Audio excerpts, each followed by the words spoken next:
Okay. Good evening, Fairoaks. How are you guys? Good. Okay, thank you guys for the great turnout. I think we held a meeting here a couple months ago with the residents from Taylor Lake, and I think you guys outdrew them. But as I was told before the meeting, Fairoaks is the best, right? Yes. Yeah, so anyway, we appreciate the good turnout. I know that we put things indoors and we sent out letters. Some of you are directly affected. Some of you somewhat indirectly. I think we put things in every door because we know that you're such a strong homeowners association that we wanted even owners that maybe weren't necessarily directly affected to have the opportunity to participate in this evening. And so we just do appreciate everyone that's here. I just want to recognize a few people. You're going to get to hear a lot from our city engineer, Tom Sissels, with Oates Associates from down in Collinsville. But just so you know, Tom's a Triad kid and lives here in town, and we don't hire him just because of that. He's a really skilled engineer too, and so we really appreciate all the work that he put into it. Our city administrator's here, Jeff Sullivan. If you can give away, we've got several aldermen with us. Tim Greenfield, who represents the 4th Ward. Everybody wave, Tim. Sam Italiano from the 2nd Ward, and then your 2 aldermen from the 1st Ward that I'm assuming represents all of you. Dan Jackson and Regina Hendrickson are both here, so we appreciate them being in attendance. In the end, our idea is that you give us some feedback, both orally tonight with your questions, and then on the comment form for us too. Please put, if you like something, put it on there. If you think that there's a concern that something might not work, or there's something that's particular to your property that as Tom's working through potential design engineering that you just want him to know about and or account for, but you don't have to bring it up in front of the whole group, note it on that form. And then good contact information too, because we feel like we're gonna have to reach out and get some easements. And we've talked about easements being an issue with all of this. So for example, if you live on Fairoaks or you live on Shade Rest and and the end of your property goes to the creek, I'll just call it that, right, the creek. There are no city easements through there. That's your private property. And so for us to do something about that, we're going to have to turn a little of that into access for the public, for us, the city, to get in onto your private property. And so with this project, we expect that there will be some significant easement acquisition we need to do, some for permanent maintenance potentially, and some temporary easements that will allow, if we take this project to bid, to allow us to get in and our workers do the work. And so we want that contact information on that form, a good cell phone number, or if you do answer your home phone, a good number that we can get a hold of people, because we'll probably be out knocking on your doors, I hope, here in the near future to acquire some of that. I know your aldermen have told us a lot about the problems out in Fairoaks. I know we've researched it a little bit.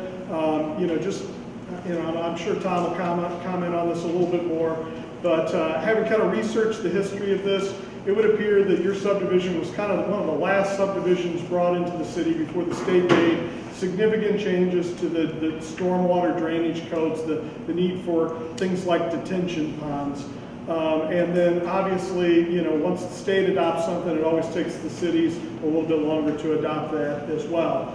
And so we're very aware. Tom's going to show you some pictures that he's got. I'm sure you all have pictures of the creek running, of significant drainage, and sitting in backyards and whatever else. But we do want to thank the Blooms, who live just to the north of you.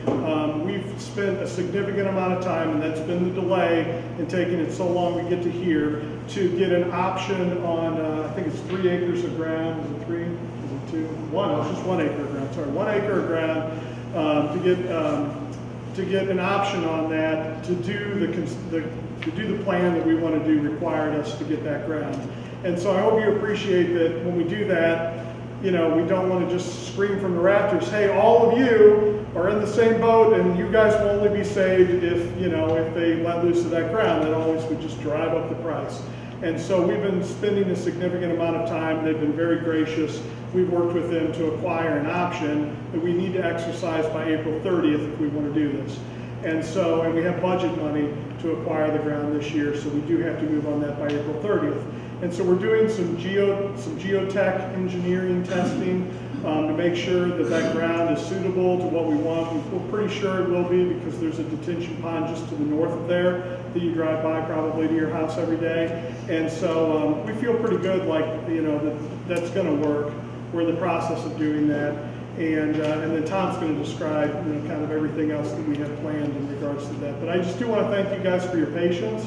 And so without further ado, I'm going to let Tom kind of tell you what's going on, how we've studied it, and what we think we can do to bring a solution to you guys. So, Tom, it's all yours. Thank you, Mayor. So the mayor introduced me as a triad kid. So, Still triad, yeah. I wish that was true. I'm from Triad. I'm not a kid anymore. I've been doing civil engineering for 20 years, and I almost have a kid that's in Triad. Almost. One more year. So today, our agenda, go ahead, Mayor. What I want to walk away with the meeting today is I hope everybody gains a little better understanding of what the drainage issue is and what causes it. And I hope everybody gets a better understanding that what the order of magnitude is of the problem, and that the city has developed some potential solutions and explored some. And then I want to talk at the end about the next steps in the process. So that's our five-point agenda. Those 5 things I want to try to cover tonight. So this is an aerial photograph of your subdivision. You're all familiar with where you live, and if you're along the creek that is the area of concern, that is the red line on the slides. That's the swale. It used to be a swale. Now it looks more like a creek in the backyards of the houses. I'm going to call it along Fairoaks Drive. So this was a photo I took on December 26, 2015. Again, we're understanding the issue. This is kind of where, this is the map key I just had up there. And I'm right here, and I'm looking from Troy Fountain Road onto the Blooms property. So there's a big, wide, maybe a foot deep stream of water in the Blooms property coming from the Meadowbrook side of Troy Fountain Road and then heading up to Fairoaks subdivision. Then photo 2 on the same day. Sorry. Back up. Oh, he did it. Never mind. So photo 2 the same day. Now I'm in those backyards, and I'm looking back toward the outflow. As that water, which was wider at Fairoaks, now it's more channelized and deeper and running faster. And then the next slide, just a little farther upstream, and you can see the backyards and the swale, which is about head high on me, so it's about almost, somewhere in the neighborhood of 6 foot deep. Can you play that video? It's actually a video, and kind of just to give you an idea of how fast the water runs. Not a surprise. That's my backyard. Kind of took that it's not a still frame, so it kind of gives you a better idea of how fast the water is running. And I know that you all have your own pictures and your own experiences, and I've been back there. I had 4 different sets of photos I could have picked from. They all look pretty similar. I'm sure you even have some that might be worse, because I get there during certain storms, but maybe not the worst one. December 16th was a bad storm though, but that was around a 15-year storm. But I don't know if I hit it right at the peak when I was there or not. It kind of matters. But anyways, that puts the framework on what the problem is. So now let's talk about what causes the problem. So I found this interesting aerial from 1941, and I put a box around where Fairoaks subdivision is. And this is kind of interesting. I had to draw in Troy Fountain Road because I don't think it was really called that or there. I had to kind of draw on Country Lane where it kind of is. Blackjack Road looked like it was there. 40 was there, but it wasn't like it is now. There was a railroad there, and there's South Main Street. So what I wanted to show you is, if you see this, see these shadows? Those are creeks, or swales that were already running up to your subdivision. Next picture there. So that was 1941. This is 1991, and if I recall correctly, your subdivision was built or was being designed in 1991 and being built shortly after that. None of these roads are really there. They're superimposed on the Google image. But this is showing the layout for what will be Meadowbrook, and this is showing the layout for what will be Fairoaks. And in your case, Fairoaks is going to be built really shortly. But again, see there's creeks running up through here, and I think the next picture is going to blow in there more. And I highlighted where those creeks are in yellow.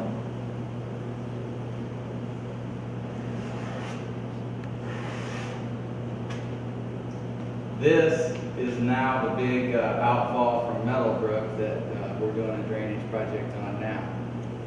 It kind of runs around your subdivision. And this is a smaller outfall through a different area of Meadowbrook, and this is the one that runs right through behind Fairoaks Drive. So I wanted to give you a framework. There was already creeks and drainage that runs through there back in 1941 and definitely in 91. When I'm zoomed in here, we have better aerial image then. Go ahead. So this is where this should say now. This is a current aerial picture. And it shows how the drainage runs now. Like I said, this is the big outfall from the lake in Meadowbrook. And this is the route of the storm sewer in Meadowbrook, and then how it comes across the Bloom property and through. So substantially, the drainage swales are still in the same location they were. They're just now developed, and in some cases in pipe systems, until they get to the Bloom property. So that kind of puts in framework where everything's at, I think. Go ahead. So there's your subdivision again, and then here's Meadowbrook again. This is the actual drainage area. The dashed lines around, that's the actual drainage area that contributes to the creek behind the yards in Fairoaks Drive. In Meadowbrook, there's 19.5 acres. Of course, quarter to third acre lots, subdivision that drains underneath 12-pound road. And in Fairoaks itself, your whole subdivision drains there too, 16.1 acres. So in total, that is, what, 39, 35? Go ahead. So what's the problem? The order, that's what the problem is there's all that land back in 1941 was undeveloped. And it was going there already.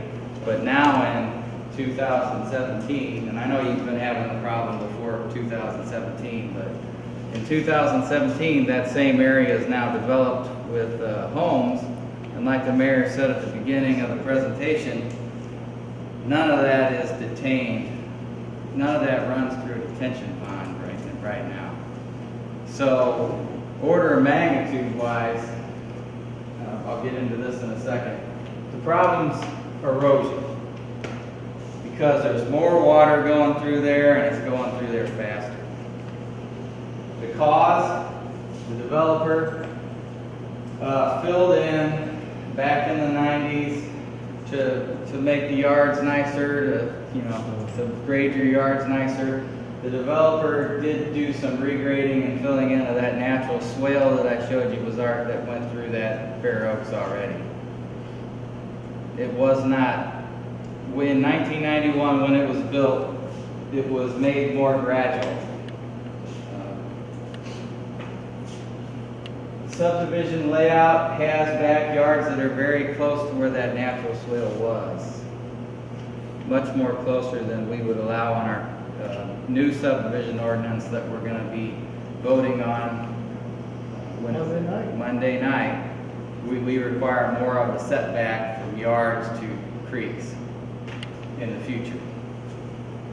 And like I alluded to earlier, 35.6 acres of developed land is not detained now. That's more water and a higher velocity. And to give you an example of that, here's your order of magnitude. Now, there's a lot of data here, so to avoid data overload, I highlighted just 2 rows.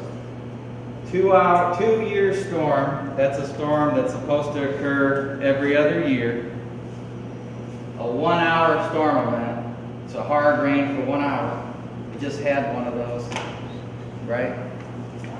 Hard rain for 1 hour. Back when it was farm ground, that would have produced 13 cubic foot per second of water. Because water, when it hits dirt ground, soaks into the ground better. Water that hits paved areas and home roofs and gutters and goes into storm sewer systems, more water runs off rather than goes into the ground. So in a post-development scenario, a 2-year, 1-hour storm produces 30 cubic foot per second. So the before 1991 is 13 cubic foot per second. Post Meadowbrook being done is now 30 cubic foot per second. That's a 131% increase in water. So the other thing I wanted to show you is the bigger storms, the 100-year storms, the longer duration storms. Pre-development, that would produce 25 cubic foot per second. Post-development, that would create 29 cubic foot per second. So what I'm telling you is, and that's only a 15% increase. What I'm telling you is the shorter duration storm, the shorter, more common duration storms are more of a problem, or changed more than the longer big storms. Now, a 100-year, 24-hour event, that's more like a hurricane, tropical storm like Irene or whatever else, right? That's a long duration storm, it rains for a day. Yeah, 8 inches in a day. We haven't seen one of those in my career yet, and hopefully we won't. But I just wanted to put it in framework that the reason you're having problems more frequently than just more frequently than just once a decade or whatever, is because the storms that cause your problem, because your watershed's relatively small, they're affected by shorter duration storms more. And guess what? Those are the kinds we get more often. So that's my point with that. Just to show you that it's probably common for the creek behind those houses to come up like that, because that's the type of storm that affects it the most.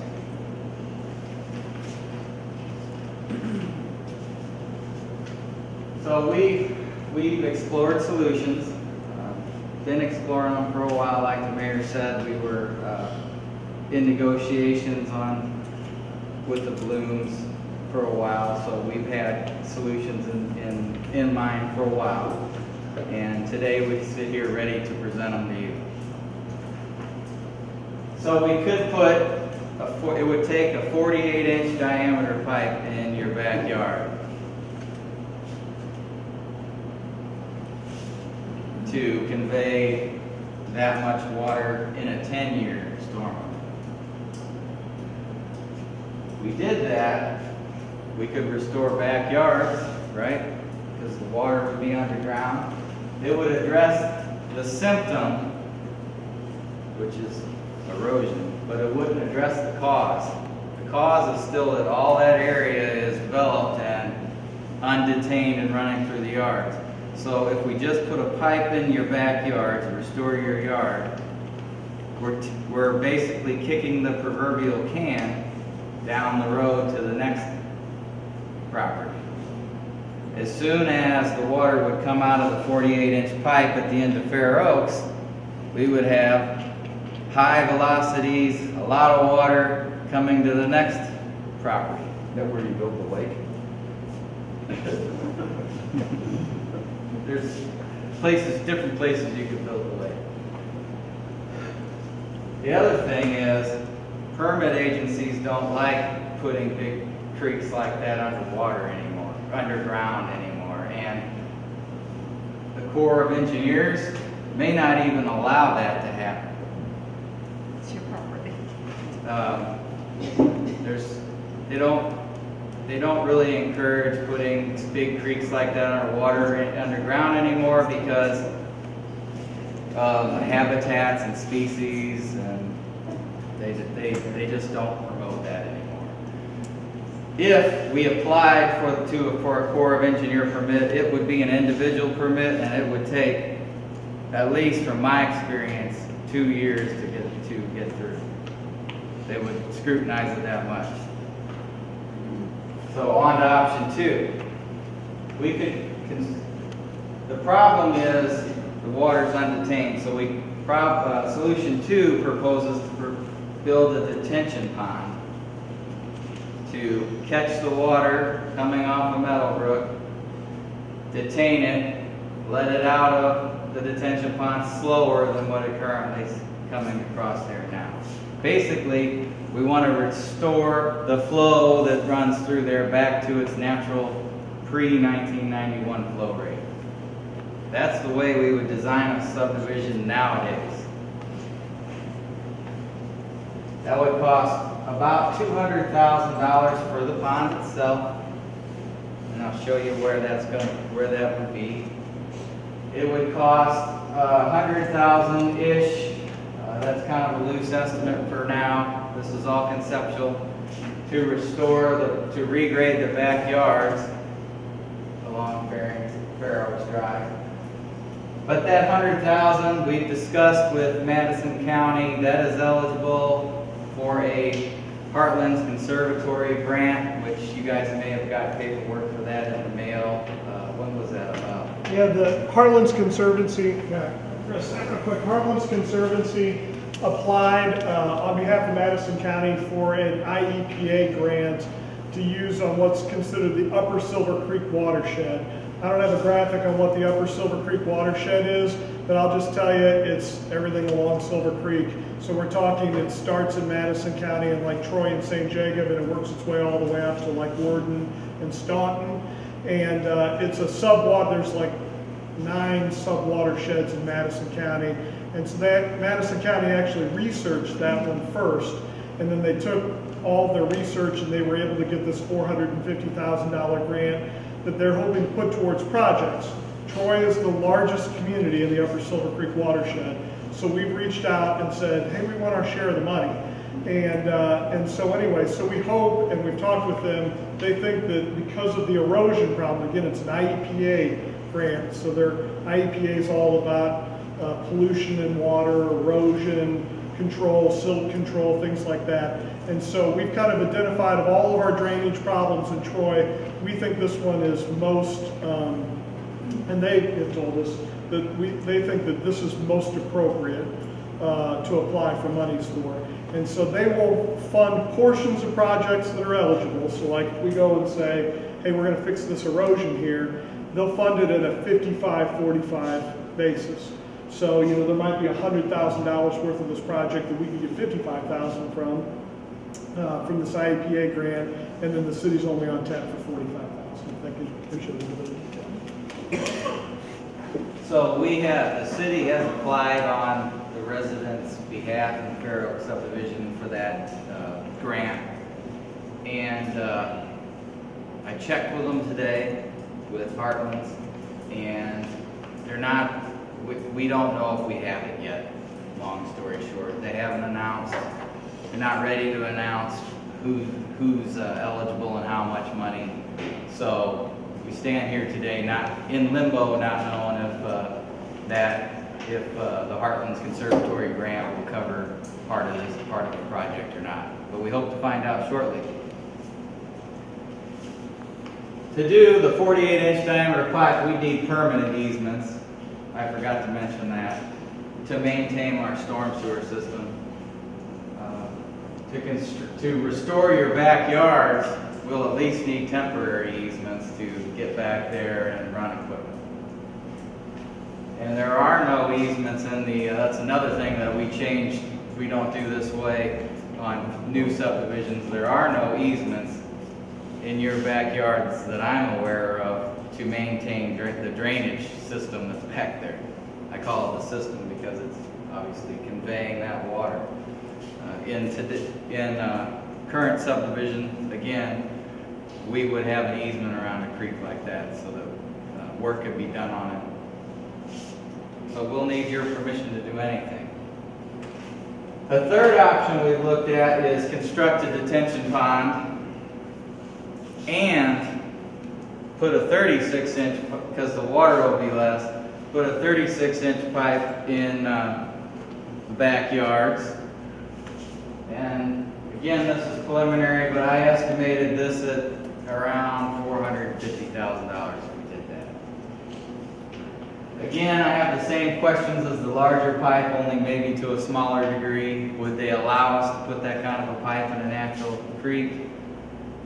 And we would need permanent easements to maintain our storm sewer system. So those are the three options we've looked into.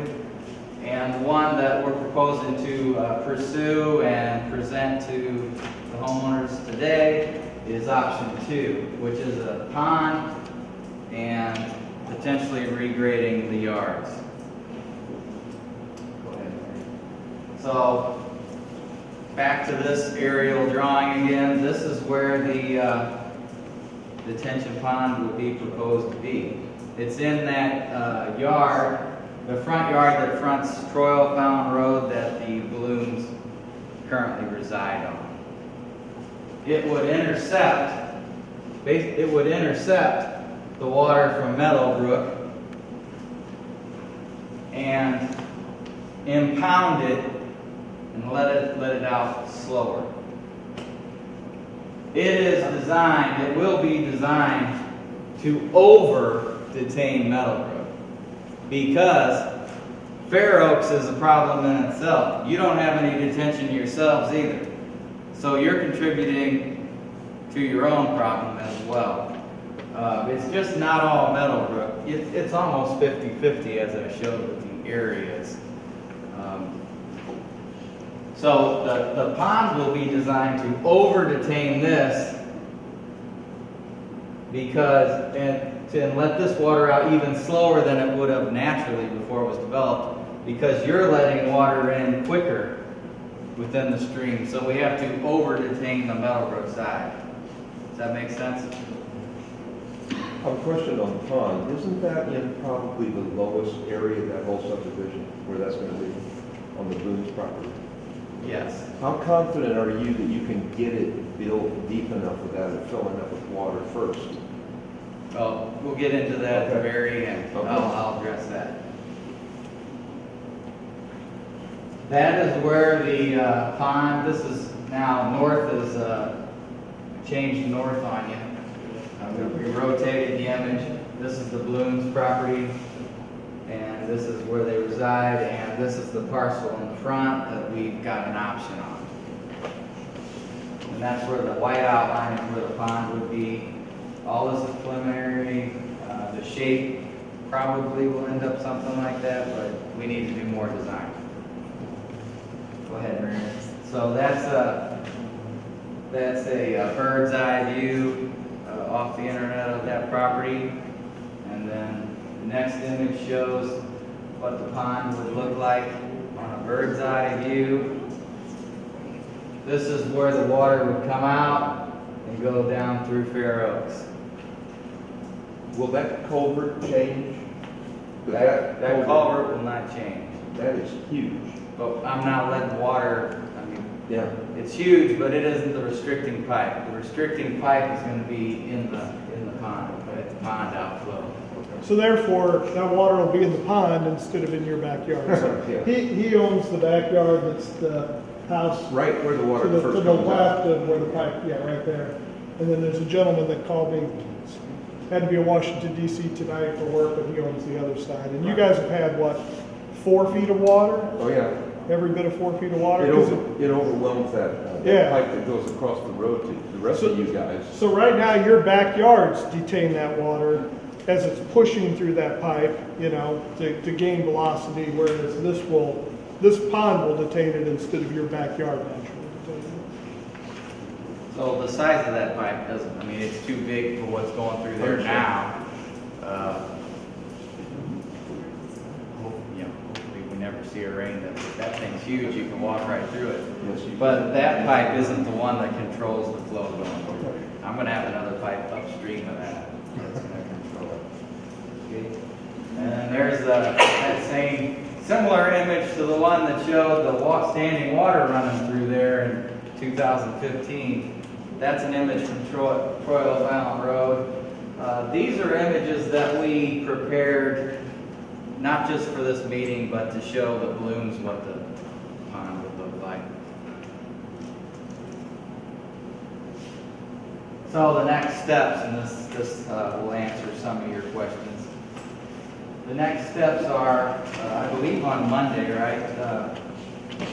Our geotechnical engineer was on, I don't know if you saw him there, I didn't drive through there on Monday, but we should have had a soil boring rig out there that was drilling exploratory holes, and that was to determine what the soil conditions are out there, to determine if, number one, a pond will hold water.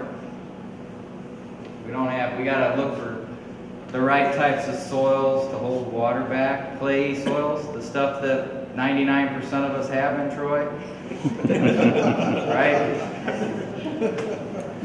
We don't think it's gonna be a problem to have the right kinds of soils, but we have to go through the routine because there are sand pockets every once in a while. If there's a sand pocket under there, we'll either have, in order for a pond to hold water, sand lets water through it, right? So if we had a sand pocket, it's not holding water. We'll have to line a pond, which is more of an expense, with a liner or with clay if we want to hold water back if we hit something like that. A liner is not calculated in my numbers, so, kind of. The other thing we're going to do is find out what the water table is right now. The water table is the level of the water underground, and that rises and falls a little bit depending on how wet it is in the season.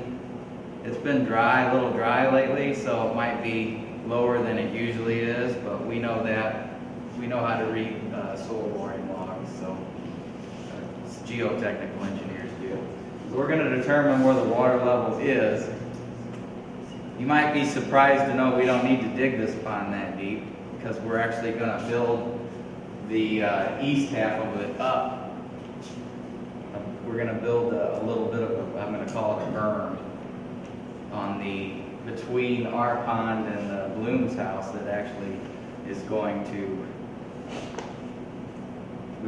in order to dig an 8-foot pond, we're not only going to have to dig 4 or 5 feet because we're going to have a berm that's up 3 or 4 feet. We haven't designed it finally yet, but that's the design intent. The next thing we have to do is we have to secure an easement/entrance off Troy O'Fallon Road from the county or from the property owner that actually owns the driveway that the Blooms use, so that we can access this pond site that the city would own for maintenance. We don't anticipate that dealing with the county is going to be a problem, but we have to do that. Third thing we have to do is actually once we get the soils information, you'll see a survey crew out there of mine, and they're going to take a complete survey of the property site and bring that back to the office, and we're actually going to design the pond elevations and shape and lay it in there perfectly with knowing where all the trees and utilities and all that stuff are. Preliminarily, we know where all that stuff is. We used archive survey information that's available to us through the county, but we're going to do more detailed work on that, more detailed design.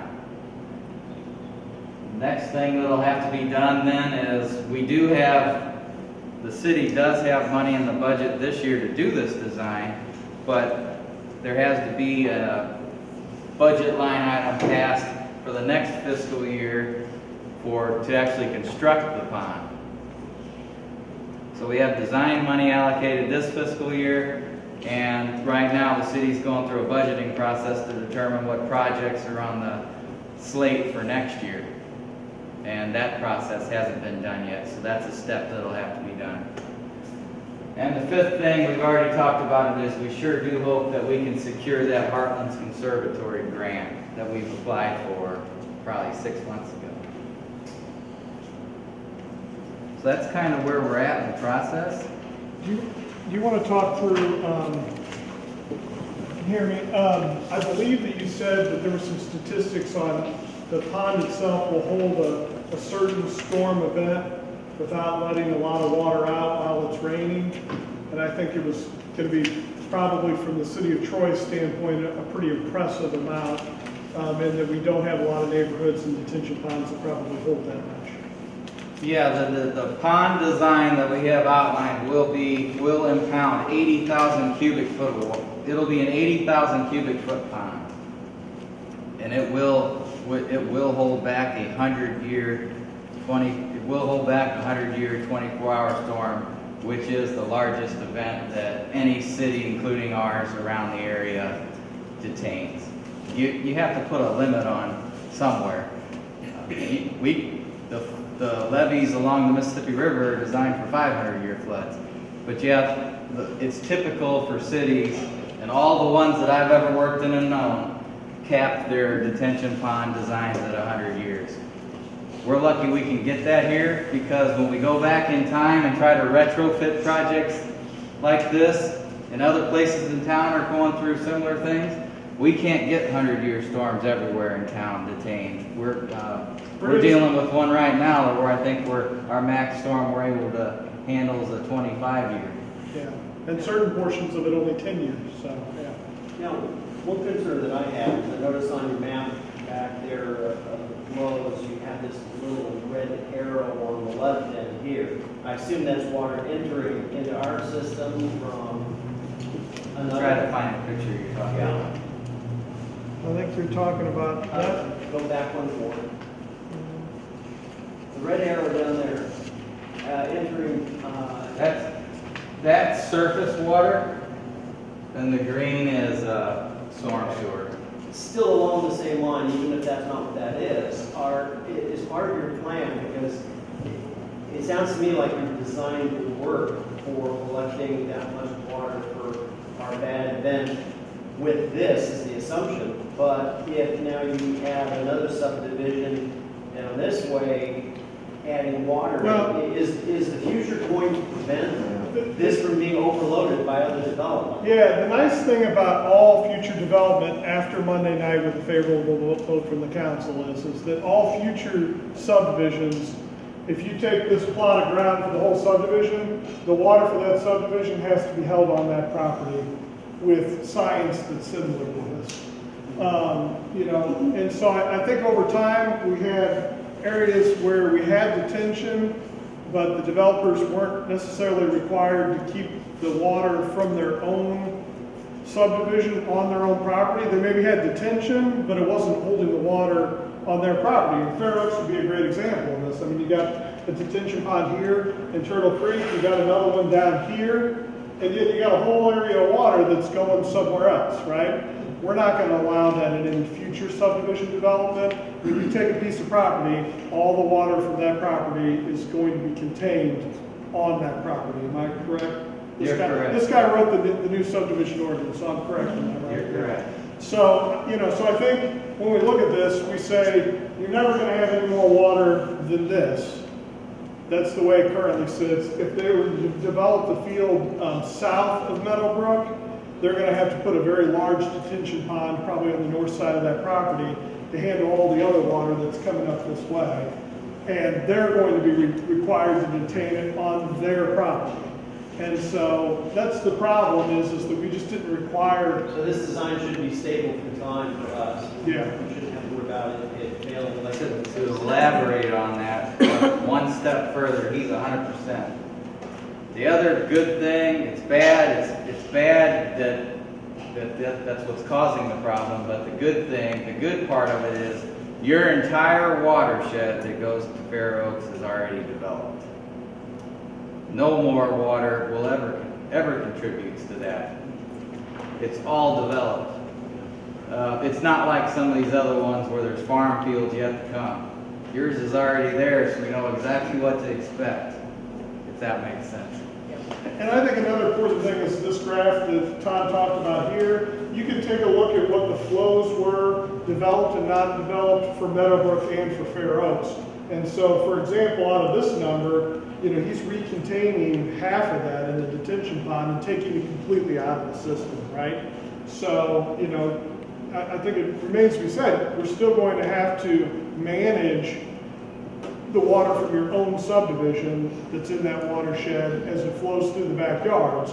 We're still going to have to manage for that, and there's a couple big pipes coming down off the street, and a couple of your, well, do you guys have one in your side? I'm trying to figure which. One on the side usually. Yeah, and so Tom and I haven't talked about how he's going to take genius to trying to control, to keep that water flow from eroding the yards and whatever else in the future. But out of the total amount of 30, the 15 of it that's coming from Meadowbrook is going to be completely held back. So we're cutting in half the total amount of water that ever flows through there.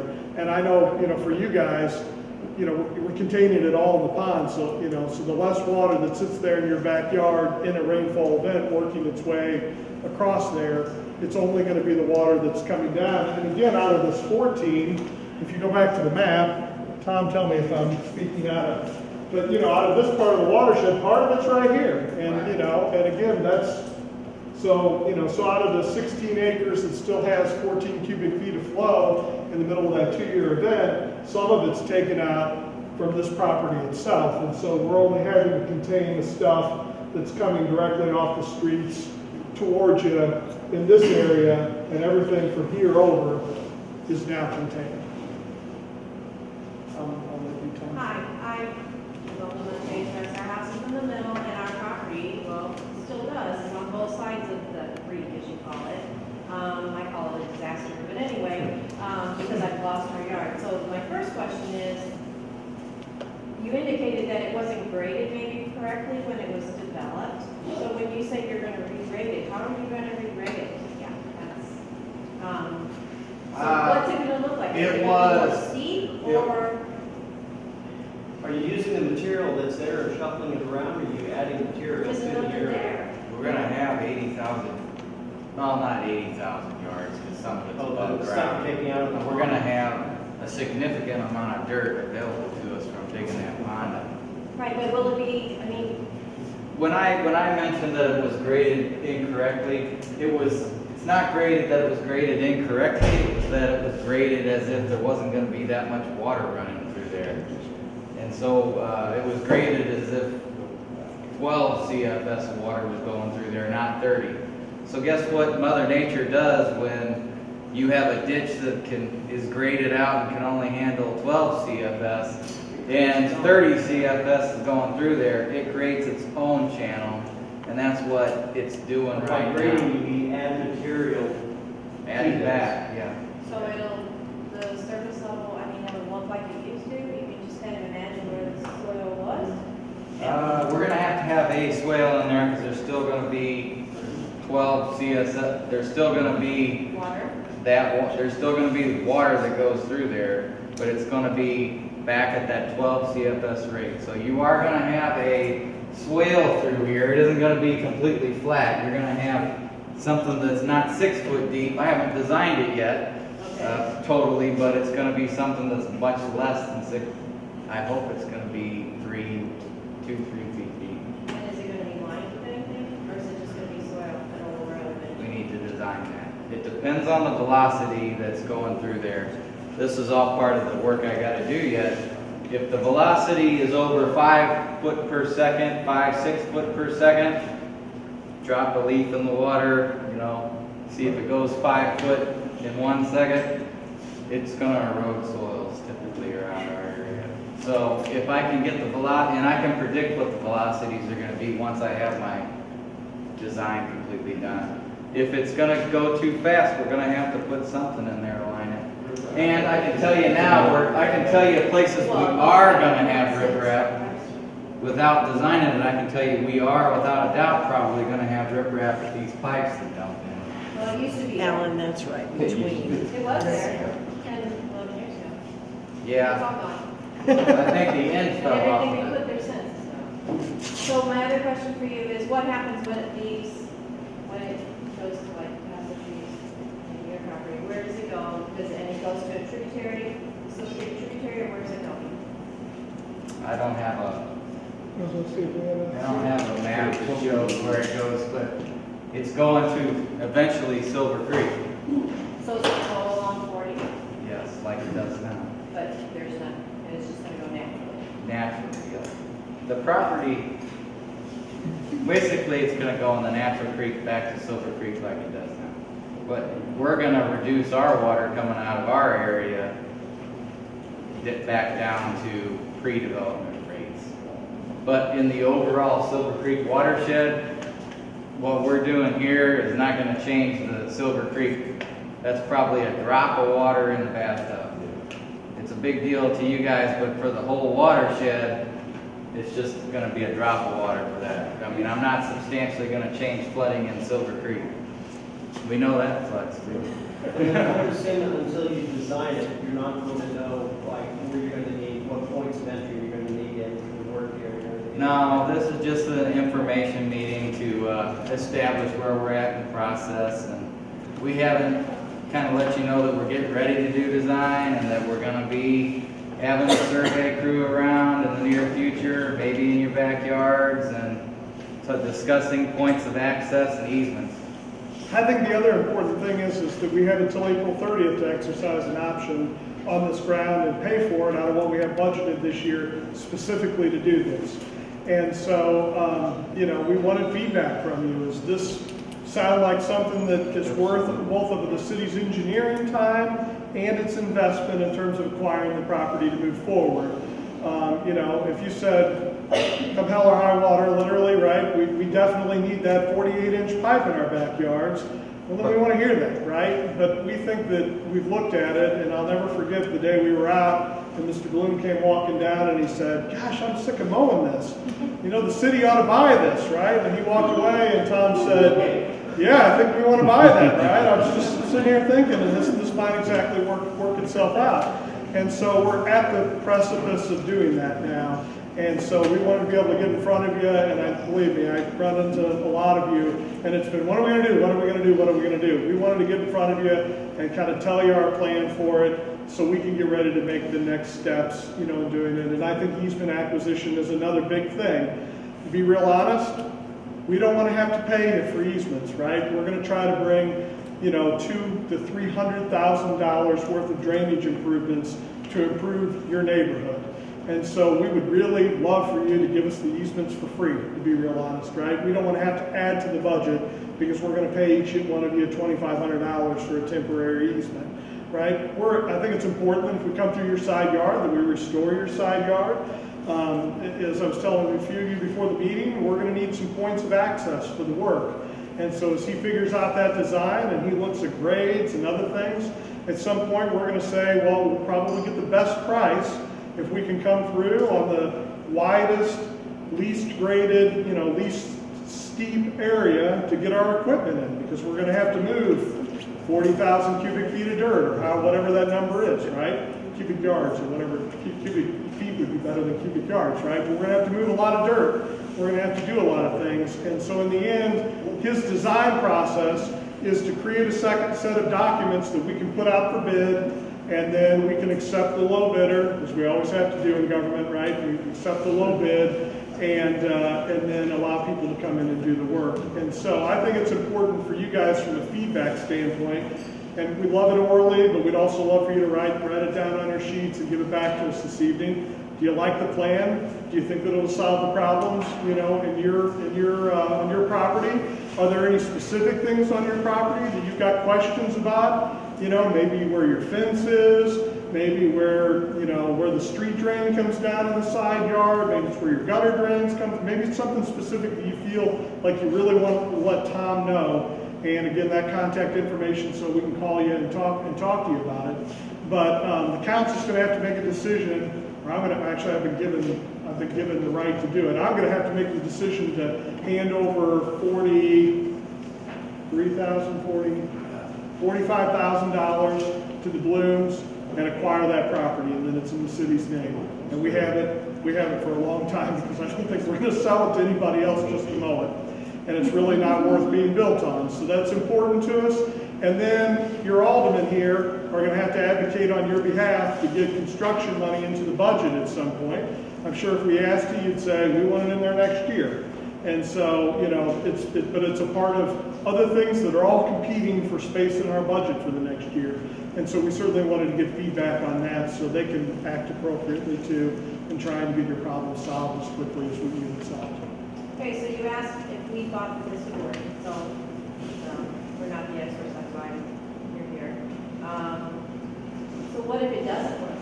Then what is the city committed to do? I mean, if you find that we can't control it, I'm not saying that would be the case, because you are the expert, or that is your field, what would the city be willing to do to correct it? There are still some steps.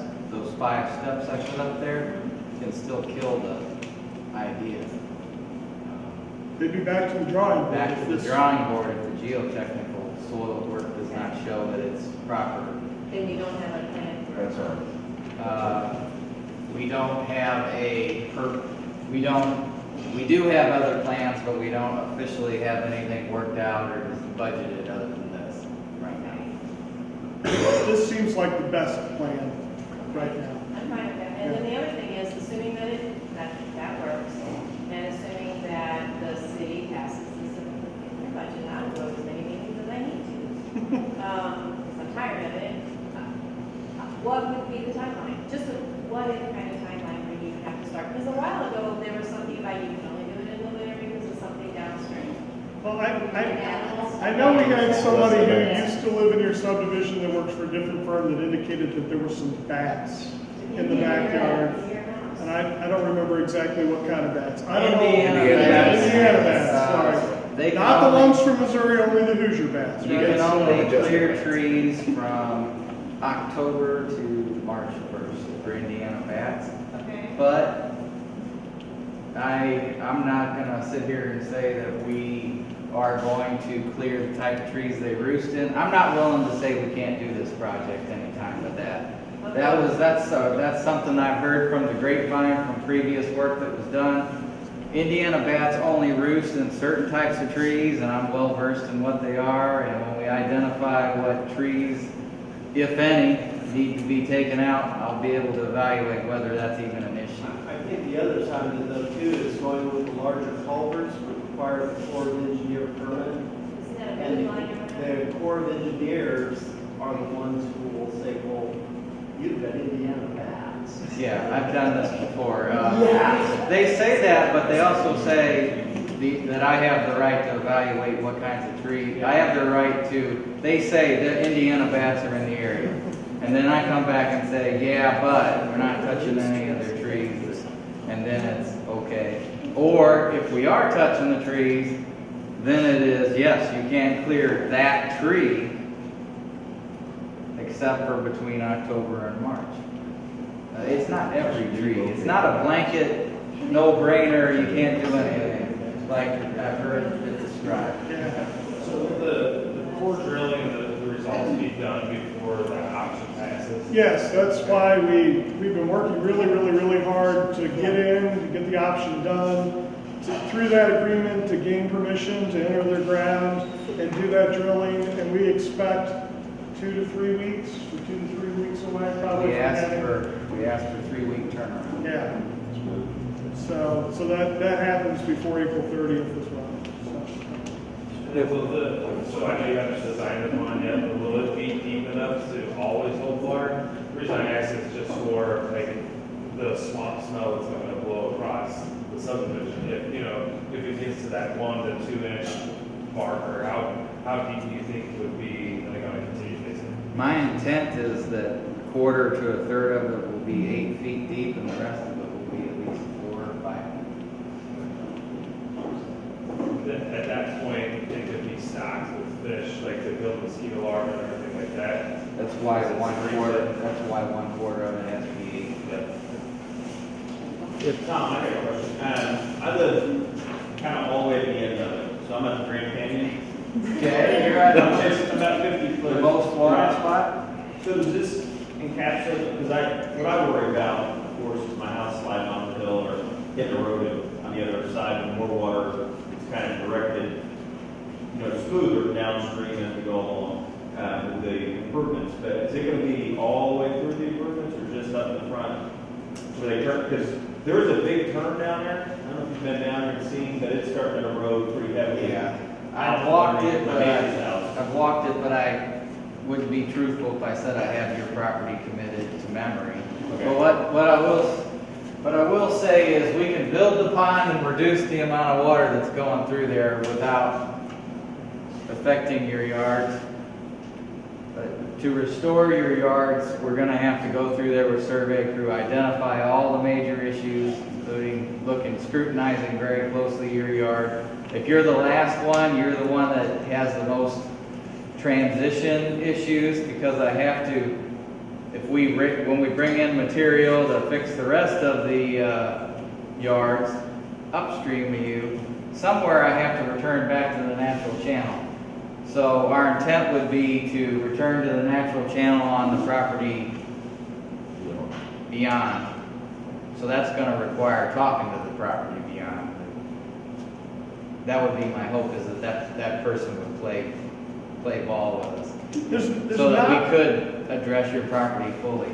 most of what's beyond sits on the edge of properties that are developable. So, obviously Hampton Glen is currently being developed, and it seems to also run kind of around Hampton Glen.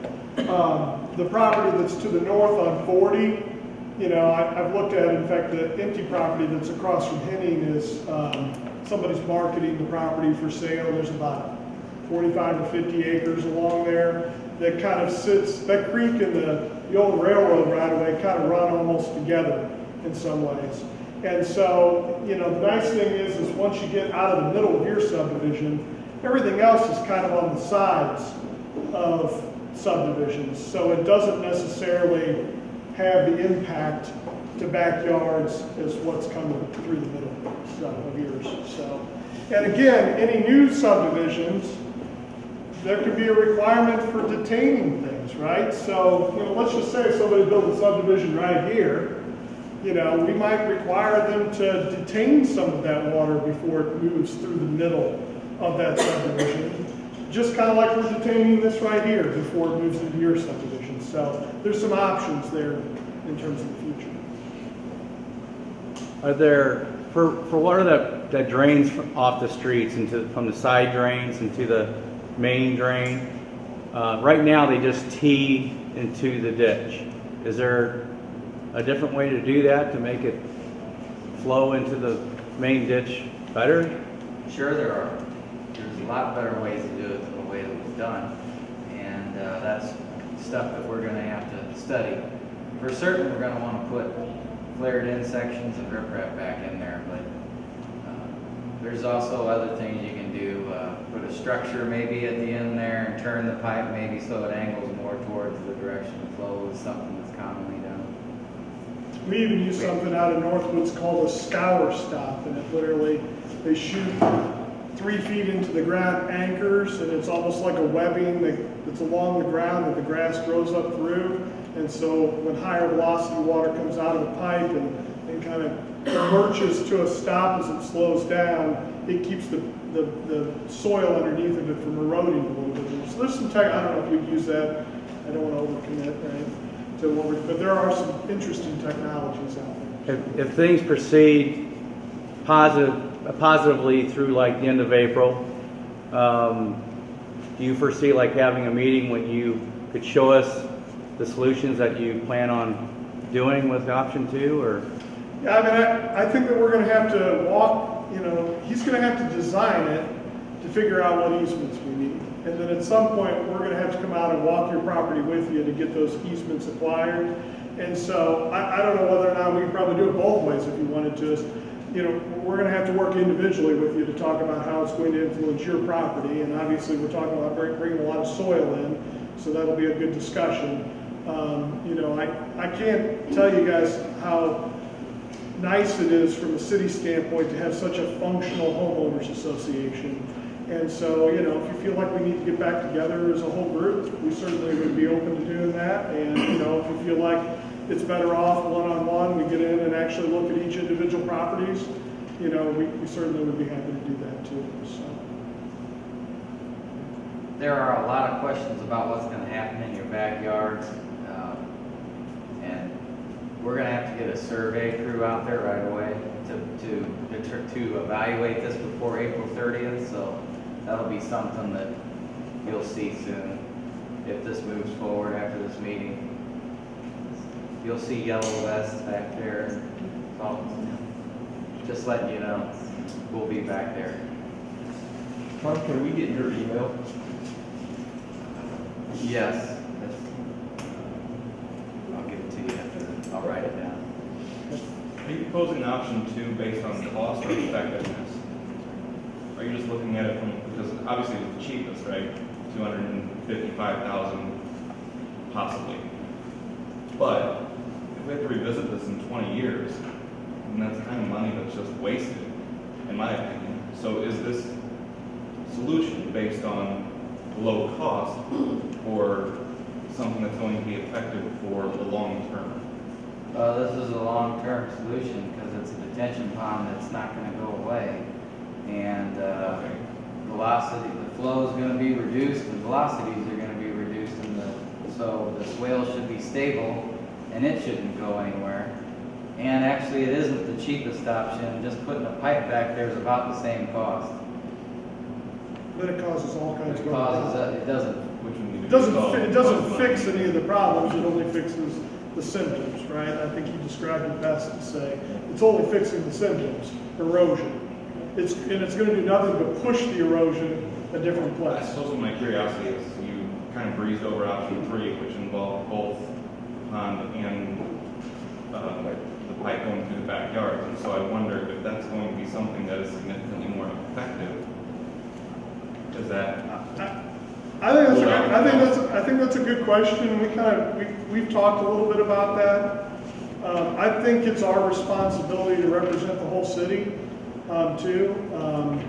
You know, taking a bigger out, well, we've got a couple aldermen here tonight that aren't your representatives for your area. We all represent the city, right? They're not your own ward aldermen. I can tell you, you know, we've got several of these $250,000 to $300,000 drainage projects. If we were to make it double the cost, that's another problem that we're not solving somewhere else for another neighborhood. And so I do think that it's our responsibility to find the most effective thing, but also something that's very cost effective for the city too. And so, I don't know. My feeling about it is that we also have a responsibility to bring it in at a good price as well. No, I understand. I'm all for cost effective. Yeah. I'm just not for spending $255,000 on something that we're going to have to revisit as well. I mean, that's not a very effective use of the city funds at all. I agree with you. Yeah, we don't plan on revisiting it. One more point, a pipe is not eligible for that grant either. Just another point is, Heartland's won't pay for pipe work. And also, you said the Corps of Engineers may not even And approve the that. Corps of Engineers won't like it that well either. It'll definitely delay things also for probably up to 2 years, Yeah. would be my guess. That's just a guess. I purposely didn't get them involved yet.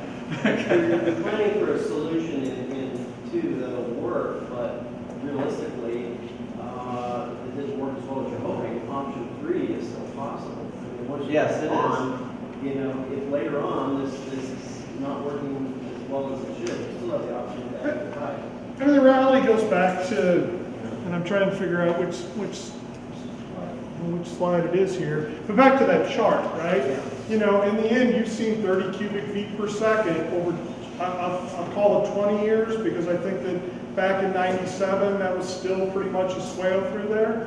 So it's taken 20 years at 30 feet per second. I mean, I think what Tom said is he's going to try to use science to take that down to 14 or 12 feet per second, and he's probably going to take it even further down by trying to take some of the water that's coming off the streets from your actual sub right in front of your house. And again, we haven't even talked about things that you're bringing down off of your house in terms of storm gutters, sump pumps.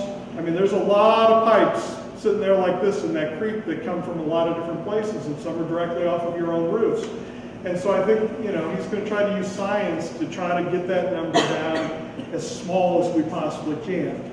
We can't come in and say, let's bulldoze all, well, I mean, we could be sitting here tonight going, hey, the right place to put a detention pond is, you know, right here. So we're going to come in and buy 6 houses, bulldoze them all and put a pond there, right? That's not really something that we can do. And so I think what Tom has really done, and again, thank God for the Blooms property here, right? I mean, if we didn't have that, look at the, you know, this option wouldn't be an option from that standpoint. And so, I mean, the reality is, I don't know, Tom, you tell me, if you were to design this subdivision under what our current standards are going to be, there might be a whole cul-de-sac that wouldn't exist there, and there'd be a detention pond somewhere. It'd be a detention pond, right? Yeah. It'd be either right here or there. Yeah. And so again, we can't bulldoze all the houses, get rid of all the roads, and redesign everything. And so I do think we're going to try to take the natural assets of what are left and try to reduce that flow as low as we possibly can. Well, I think this kind of addresses one other problem too. It is that right now, when we had our drought, we didn't have a lot of water going through there. Well, we have ponds of water. You know, we have mosquitoes and all the problems that brings. Yeah. So this would help with that too. If you have a regular drainage going through there, you know, low rated drainage, you're not going to have standard ones. Somebody designed it way back when and thought that this was adequate for the subdivision. They just didn't seem to account for a whole other subdivision that was coming through there. And so, you know, we'd like to think that we'll return it to that and bring some newer technologies to it that we'll be able to achieve what we hope to achieve. Well, as being a property owner right up against that, I'm very excited that you guys have done this much work and Well, guys, very encouraged. I want to just thank Tom. Like I said, he's an amazing engineer. Jeff Solon deserves a ton of credit. He's worked through the Blooms for 10 to 12 months, and there was a lot of work that went on in making all of this come together to where we can finally get to here. And so I just, you know, our staff does a great job, and so I'm just really thankful for their help and leadership. So. Thank you. Okay, we'll be around to answer questions and fill out those sheets if you would and leave them for us. And expect to see us out shopping around your backyard. So. Thank you very much.